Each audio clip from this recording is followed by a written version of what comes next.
Hello বন্ধুরা, আজকে আবার চলে এসেছি দুপুরের মেনু নিয়ে।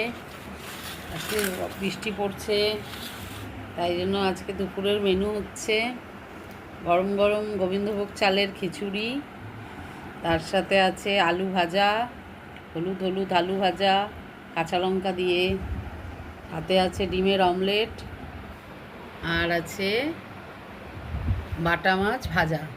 এই দেখো, আমি আর আমার মেয়ে দুজনে নিয়ে খেতে বসে পড়েছি। আর পাশে আছে আমাদের বাড়ির আরেক সদস্য অরিও, খাওয়া হয়ে গেছে।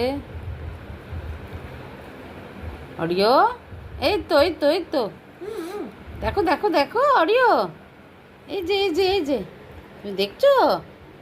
এই তো, তাহলে চলো খাওয়া শুরু করা যাক। তোমরাও কে কে আজকে দুপুরে বৃষ্টির দিনে খিচুড়ি খেলে কমেন্ট করে জানিও।